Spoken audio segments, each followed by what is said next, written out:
Wednesday night, October 18th. Yeah, October 18th, 2017. This is the first class after the holidays are finished. And different items have come up over the course of the holiday.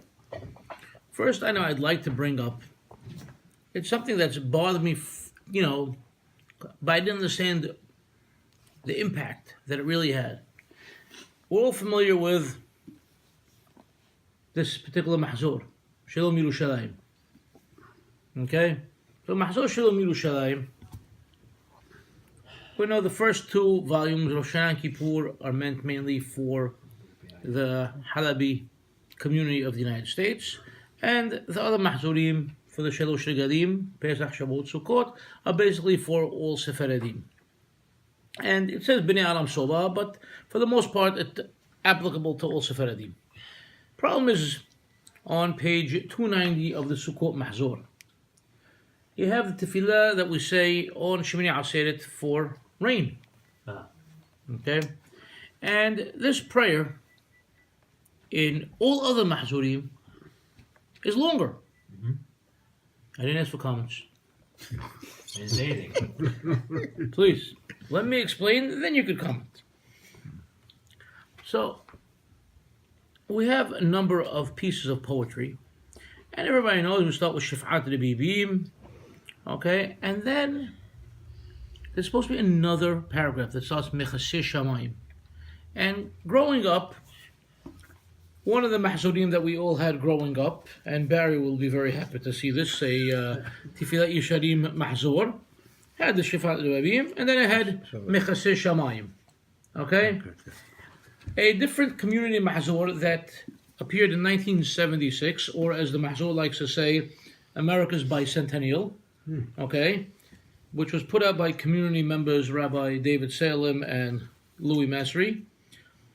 This Mahzor also has Shif'at Rebibim and then Mechaseh Shamayim.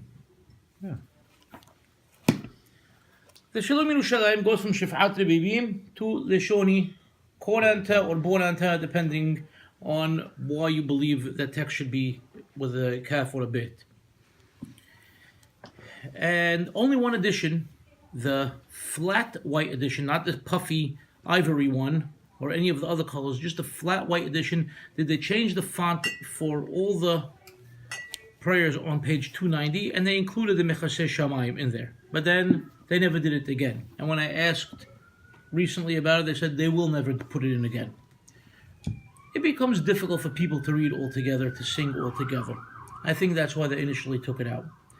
Problem is there's a key message there, which really didn't resonate with me until this year. If you look at, now I don't know how many people actually paid any attention to Tifilat Geshem. David? I'm not going to raise my hand. Mm-hmm. Michael? David? Barry? Mark? Anybody really pay attention to the tefillot? Yeah. Yeah, you do? So tell me what's going on. I try to. So tell me what's going on in these prayers that you say. Prayers is POT. This is a piyut prayer. Get to that point. Let's go.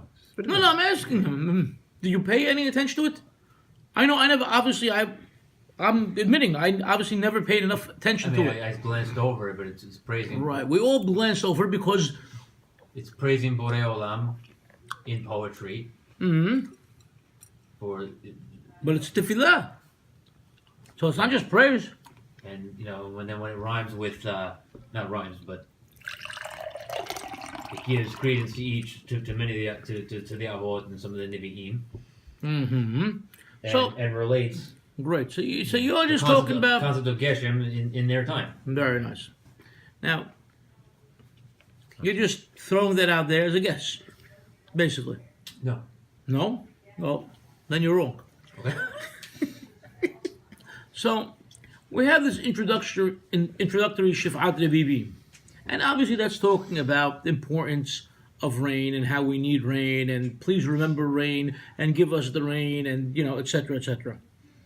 And if you look at the following section, the longer section, go to Leshoni Koranta Bonanta, it's just really about 3-4 lines, and it's really a continuation, okay? And that's why, if you notice, you go back tune-wise. if you go to the El Hayiftah part, you see this paragraph, Keneged Abraham, this paragraph, Ishaq, this Keneged Yaakov, which is talking about the Abot. And that's wonderful for us, for Am Yisrael, okay, as our own personal connection to the Abot and to Borei Olam. And we're saying, Il Hayiftah Usul Shamayim, please, you God, open up the treasure troves of the sky. Yeshibru, okay, let the wind start knocking, and Yizilu Mayim, let the rain fall. And we're saying, for Abraham, Gishmir Ason, because of the Rason. Geshem Nedabo for Yishaq, Dilim Mihuma for Yaakov, etc., for each one of them. But if we look at the missing section, the Mechaseh Shamayim, the reason it really hit this year is because of all the tragedy in the world and all the hurricanes that we've seen.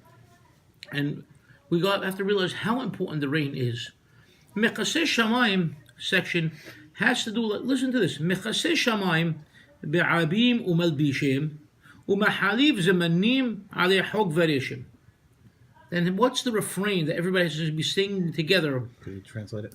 That's not the important part. That's why I'm not translating it. Again. Wrong. Let me finish. It's much longer than that. Osarcha hatob petachna lahayod bo kol nefuhay neshim mashib haruach hamurit hageshem. Open up your good treasure trove and open them up so all those who breathe will be able to live. It's a prayer of Am Yisrael to Borei Olam to sustain the world. Whether you're Jewish or not Jewish, whether you're in Africa in the desert, whether you're in Puerto Rico, whether you're in Texas, whether you're in Florida, okay, and bring down good rain, not torrential rain. This is a prayer that we have to be saying. This is people walk around saying, "Oh, we gotta do tikkun olam, tikkun olam." This is the prayer. Here's tikkun olam. Tikkun olam doesn't mean going and flying off to Zimbabwe, and saying, "Here, I'm Jewish, I'm here to help you." We have to start at home. Start in the Beit Knesset. If you take this section and you pull it out of your Mahzor, and you don't even want to pray to God for it, how do you think you're going to be able to go someplace and go help them? It's all up to Borei Olam. Do they say it in Beit Torah? That's part. No, because not in Shelom Yerushalayim. Now the community used to say it. I remember it as a kid, we said it. Outside of our It's a problem. Ahaba says it, but it's only a few people saying it because they don't have very much. you have these books. I So, was there last year. I remember that. Very confusing. but the rest of the world says it. So it's just something that we need to revisit. With hopefully the way the calendar falls out next year. Hopefully we're going to have a chance to really study the entire Tefillah and Piyutim for this before Sukkot or before Shemini Atzeret next year. Okay, but I want this message to get out there. And anybody, when you see David Catton, Print it out and put it in. no, let Dave. Yeah, that's another idea that somebody came up to me and said, "Well, print stickers and stick them into the back of the Mahzorim." Okay, and that will you'll have it there. Sung in the same tune, or they change it, or it's different? Doesn't make a difference what the tune is. That's not the point. The point is that it's a prayer that needs to be said and cannot be skipped. No, I'm just curious. But for next year, we'll talk about Is it. it written by the same person? Nobody knows who these are written by. That's how old they are. And who compiled it? We don't know any. We don't know. compilation. We just know it's old. I'll put it in my calendar. When is there? Does it go back to any like further back on the Mahzorim that you have? All the Like Mahzorim much have older, it. They like- all have it. Now, why do they? When did you say it was in the old Mahzorim? You said. Yeah. Before Shelom Yerushalayim was printed, it always appeared. Only in Shelom Yerushalayim, from the initial printing of Shelom Yerushalayim, it was not there. When was the In initial one print? edition, they put it in. I don't know when the first printing of Sukkot was, but we can find out. So It's not difficult. has anybody asked why David Catton or whomever? David why? doesn't know why. David was a kid when these things were first So his printed. grandfather. His grandfather's not alive. So basically, it was cut out, and nobody knows why. Wow, I'm telling you, wow. it was cut out. Why? Because it's difficult for everybody to sing together.